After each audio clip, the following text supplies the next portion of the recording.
Russia is claiming it intercepted and shot down at least 5 Ukrainian drones targeting Moscow earlier today. Officials claim flights were restricted or rerouted away from the city's main airport for several hours. There are no reports of injuries. Ukraine has not claimed responsibility for launching the drones. Meanwhile, a senior Ukrainian security official says the country's counteroffensive has been, quote, particularly fruitful in the past few days. This comes as the Ukrainian military announced yesterday its forces have made gains along the eastern and southern fronts in the past week, reclaiming around 14 square miles of territory.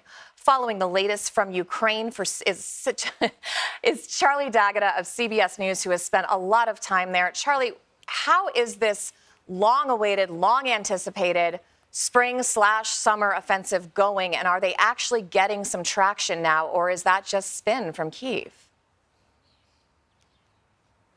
Yeah, Christina, I guess the key word would be modest gains. According to a defense minister today, they made something like 14 and a half square miles in the past few weeks, 50 to 60 square miles. But put that into perspective, the front line is about 650 miles long. Now, they are making some gains in the southeast. We're in Dnipro, southeast of here, towards Zaporizhia. Other places we're aware of Bakhmut, where they've made modest gains. And when you talk to military officials here, they'll tell you, look, the whole place is mined, and they don't want to spare their own troops, their own personnel, their own American-supplied weapons in trying to charge into these areas. The Russians have had months and months to fortify these locations. They know not exactly where the Ukrainians are going to attack, but they have a pretty good idea of the vulnerabilities. So really what they're trying to do right now is to degrade the Russian defenses and find an opportunity where they can exploit that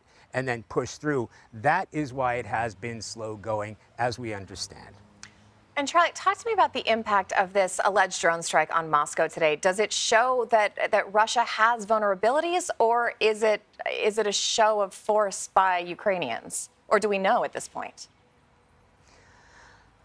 Well, I mean, to a degree, it shows a vulnerability. Let's face it, as you said, it was enough to shut down one of Moscow's major airports. As you said, 5 drones were there. 4 of them were intercepted, according to the Russian Defense Ministry. One of them was taken down electronically. The fact that they were able to get up in the air and cause a threat in downtown Moscow, or the outskirts of Moscow itself, tells a story. Now, we were here back in May. You remember the attempted drone attacks at the Kremlin, and we spoke to a drone operator here. And as you said, the Ukrainians have not commented as to whether they were involved in any of these drones. But they say that the drones that they're capable of carrying payloads from here, not here in Dnipro, but even the furthest northern outskirts of Ukraine, just don't have the capabilities of reaching Moscow, which suggests that these were launched from within Russia itself. Sorry, it's a tram going by.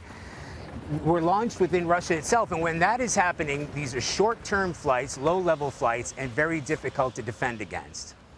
Charlie D'Agata, thank you so much. Stay safe. It's been a while since I was in that city, but I'm glad to see it looking well there behind you.